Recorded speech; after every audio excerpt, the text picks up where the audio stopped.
आप के मिनिस्टर्स जो इस तरह के बयान जो दे रहे हैं कि अगर आपको यहाँ हिजाब है के साथ तालीम हासिल करना है या फलां है तो आपको इस मुल्क को छोड़ना पड़ेगा, आपको पहले ही जो है दूसरा मुल्क दे दिया गया है, इस तरह के जो बयान दिए जा रहे हैं, तो हम उनसे पूछना चाहते हैं कि आप ये जो बयान दे रहे हैं, आप इसमें से कोई भी जो है अपने बाप दादा का नाम पेश नहीं कर सकता जिसने यहाँ के इस मुल्क की हिफाजत के लिए अपनी जान दी।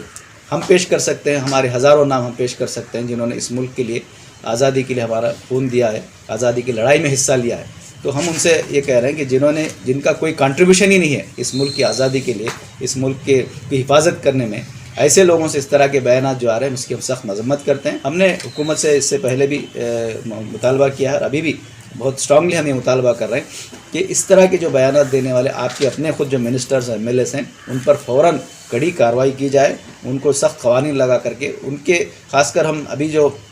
ईश्वरप्पा ने जो बयान दिया है कि हम लाल किले पर भगवा झंडा लहराएंगे, ये बिल्कुल ही अनकॉन्स्टिट्यूशनल बयान है। इस अहम पोजीशन पे रहते हुए, एक मिनिस्टर की पोजीशन पे रहते हुए जो उन्होंने बयान दिया है, इसकी सख्त हम मजम्मत करते हैं और हम हुकूमत से मुतालबा कर रहे हैं, कर्नाटक हुकूमत से, कि फ़ौरन उनको बरतरफ किया जाए और उनको केस उन पर रजिस्टर हो और उन पर कार्रवाई की जाए। और इस तरह के जितने भी बसवराज यत्नाल हैं, जय सूर्या हैं, और इसी तरह प्रताप सिम्हा हैं, CT रवि हैं और प्रमोद मुतालिक हैं, इस तरह के लोग खुद जो है इस वक्त यहाँ हालात को भड़काने में और अमन को ख़राब करने में लगे हैं। तो वेलफेयर पार्टी इस बात का मुतालबा करती है कि इन तमाम लोगों पर सख्त से सख्त कार्रवाई की जाए और इनको जो है इनके ओहदों से हटाया जाए और अमन व अमान के इस सूरत हाल को बरकरार रखा जाए। इस हिजाब की आड़ में, जो कि हिजाब एक फंडामेंटल राइट है, दस्तूरी हक़ है हमारा, उसको दस्तूर के ज़रिए से हम हासिल करके रहेंगे, इसमें कोई रुकावट नहीं बन सकता है। अब ये मामला कोर्ट में, हमको उम्मीद है कोर्ट से कि अदलिया जो है बिल्कुल इंसाफ का फ़ैसला करेगी और जो हमारा फंडामेंटल राइट है उसको हमें इख्तियार करने की अदालत से जो हमको इजाज़त भी मिलेगी, मौका भी मिलेगा। नेशनल मीडिया हमारा रायचूर का, हमारे अहबाब ज़रा मोबाइल साइलेंट कर लें। हाँ, ख़ास तौर पे हमने रायचूर में मुख्तलिफ़ प्रोग्राम रखे हैं। ख़ास तौर पर दस्तूर बचाओ देश बचाओ का एक हम लोग प्रोग्राम रखे हैं, जो जिसमें आल कम्युनिटी के लोग, आल पार्टी के लोग इसमें शामिल हो रहे हैं। उसके बाद हम लोग कैडर के बारे में, हमारी पार्टी का कैडर की एक मीटिंग रखी गई है। फिर उसके बाद हमारे पास मुअज़्ज़िज़ीन नशीस भी एक रखी गई है। तारिक़ हुसैन साहब, आप हरिहर से ताल्लुक़ है और आप welfare party of India Karnataka के रियासती सदर हैं, जो आपने आज हमारा पार्टी का दौरा, आज पूरे कर्नाटक का दौरा शुरू किए हैं और इसमें आज 12 तारीख को रायचूर का विज़िट था। तो इसी सिलसिले में हम लोगों ने मुख्तलिफ़ प्रोग्राम रखे हैं। तो मैं आप तमाम लोगों से ये चाहता हूँ कि उनसे कुछ सवालात या ताहिर साहब खुद हमारे सदर साहब इज़हार ख्याल करेंगे, और आपको वेलफेयर पार्टी में कुछ डाउट्स है तो उसके सिलसिले में आप सवालात कर सकते हैं। जनाब ताहिर साहब जानिब से मैं आप सबका इस्तकबाल करता हूँ। जैसा कि आप सब जानते हैं, इस वक्त रियासत कर्नाटक में और पूरे मुल्क में जो सियासी सूरत हाल चल रही है, उस तनाज़ुर में वेलफेयर पार्टी ने यह तय किया है कि हम पूरे रियासत भर का दौरा करेंगे और जो इस वक्त सियासी सूरत हाल है उसमें यहाँ के जो दानिश्वरान हैं, यहाँ के जो नौजवान हैं, यहाँ के जो उलमा हैं और जो सेक्युलर ज़हनियत रखने वाले अहबाब हैं, इन सब से जो है हम बातचीत करेंगे और उनको हालात से आगाही करते हुए जो रोल उनको अदा करना है उस सिलसिले में बात करना है। तो उसी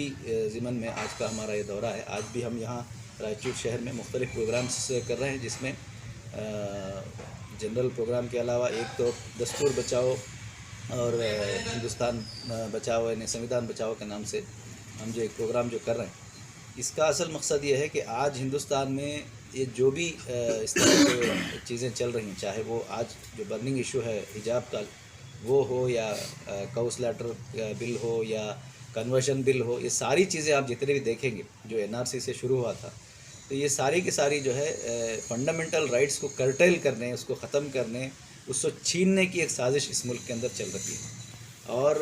जो बरसर इख्तिदार हुकूमत है उसकी नज़र में ये जो दस्तूर है वो एक कांटा बना हुआ है। वो चाहते हैं कि इस मुल्क को एक हिंदू राष्ट्र बनाया जाए, ये उनका विज़न है। और उसके लिए ये दस्तूर उनको रुकावट बना हुआ है। तो वो हर तरह से कोशिश कर रहे हैं कि इस दस्तूर को ख़त्म किया जाए, इस दस्तूर को जो है हटा दिया जाए, और उसी लिए इस तरह हरास करने की जो कोशिश की जा रही है माइनॉरिटीज़ को, मुसलमानों को बिलखुसूस, और यहाँ के दलितों को, क्रिश्चियनों को, पिछड़े तबक़ात को, सबको यहाँ परेशान करने की कोशिश की जा रही है। तो उसका उनका यही मंशा है कि वो इस दस्तूर के ज़रिए से इस दस्तूर को हटाकर वो अपना एजेंडे पर काम करना चाहते हैं। लेकिन हम इस मुल्क के जो सेक्युलर ज़हीन लोग हैं, जो इस मुल्क के असल शहरी हैं, वो कभी भी इस मुल्क के उनके इन इरादों को पूरा होने नहीं देंगे। हम दस्तूर की हिफाजत करेंगे, इस मुल्क की हिफाजत करेंगे। इसीलिए आज हम सब मिल कर के, एक तो वेलफेयर पार्टी खुद और तमाम दीगर पॉलिटिकल पार्टियों के साथ जो इस मुल्क को बचाना चाहते हैं, उनके साथ मिलकर हम ये काम आगे बढ़ा रहे हैं। जहाँ तक कर्नाटक के अंदर जो मामला चल रहा है इस वक्त हिजाब का, उस सिलसिले में चूँकि मसला कोर्ट में है, उस पर बहुत ज़्यादा बोलना नहीं है। अलबत्ता हिजाब के मसले की आड़ में जो इस वक्त कर्नाटक के अंदर खुद हुकूमत के जो नुमाइंदे हैं, हुकूमत के जो मिनिस्टर्स हैं, हुकूमत के जो MLA MPs हैं, उनकी तरफ से जो बयानात आ रहे हैं, तो ये सख्त इसकी हम मजम्मत करते हैं। यानी आप के मिनिस्टर्स जो इस तरह के बयानात जो दे रहे हैं कि अगर आपको यहाँ हिजाब है के साथ तालीम हासिल करना है या फ़लाँ है, तो आपको इस मुल्क को छोड़ना पड़ेगा, आपको पहले ही जो है एक दूसरा मुल्क दे दिया गया है, इस तरह के जो बयानात दिए जा रहे हैं, तो हम उनसे पूछना चाहते हैं कि आप ये जो बयान दे रहे हैं, आप इसमें से कोई भी जो है अपने बाप दादा का नाम पेश नहीं कर सकता जिसने यहाँ के इस मुल्क की हिफाजत के लिए अपनी जान दी। हम पेश कर सकते हैं, हमारे हज़ारों नाम हम पेश कर सकते हैं जिन्होंने इस मुल्क के लिए, आज़ादी के लिए हमारा खून दिया है, आज़ादी की लड़ाई में हिस्सा लिया है। तो हम उनसे ये कह रहे हैं कि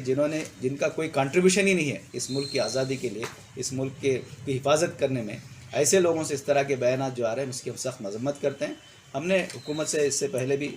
मुतालबा किया है और अभी भी बहुत स्ट्रांगली हम ये मुतालबा कर रहे हैं कि इस तरह के जो बयानात देने वाले आपके अपने खुद जो मिनिस्टर्स हैं, MLAs हैं, उन पर फ़ौरन कड़ी कार्रवाई की जाए, उनको सख्त क़वानीन लगा करके उनके, ख़ासकर हम अभी जो ईश्वरप्पा ने जो बयान दिया है कि हम लाल किले पर भगवा झंडा लहराएंगे, ये बिल्कुल ही अनकॉन्स्टिट्यूशनल बयान है। इस अहम पोजीशन पे रहते हुए, एक मिनिस्टर की पोजीशन पे रहते हुए जो उन्होंने बयान दिया है, इसकी सख्त हम मजम्मत करते हैं और हम हुकूमत से मुतालबा कर रहे हैं, कर्नाटक हुकूमत से, कि फ़ौरन उनको बरतरफ़ किया जाए और उनको केस उन पर रजिस्टर हो और उन पर कार्रवाई की जाए। और इस तरह के जितने भी बसवराज यत्नाल हैं, जय सूर्या हैं, और इसी तरह प्रताप सिम्हा हैं, CT रवि हैं और प्रमोद मुतालिक हैं, इस तरह के लोग खुद जो है इस वक्त यहाँ हालात को भड़काने में और अमन को ख़राब करने में लगे हैं। तो वेलफेयर पार्टी इस बात का मुतालबा करती है कि इन तमाम लोगों पर सख्त से सख्त कार्रवाई की जाए और इनको जो है इनके ओहदों से हटाया जाए और अमन व अमान के इस सूरत हाल को बरकरार रखा जाए। इस हिजाब की आड़ में, जो कि हिजाब एक फ़ंडामेंटल राइट है, दस्तूरी हक़ है हमारा, उसको दस्तूर के ज़रिए से हम हासिल करके रहेंगे, इसमें कोई रुकावट नहीं बन सकता है। अब ये मामला कोर्ट में, हमको उम्मीद है कोर्ट से कि अदलिया जो है बिल्कुल इंसाफ का फ़ैसला करेगी और जो हमारा फंडामेंटल राइट है उसको हमें इख्तियार करने की अदालत से जो हमको इजाज़त भी मिलेगी, मौका भी मिलेगा।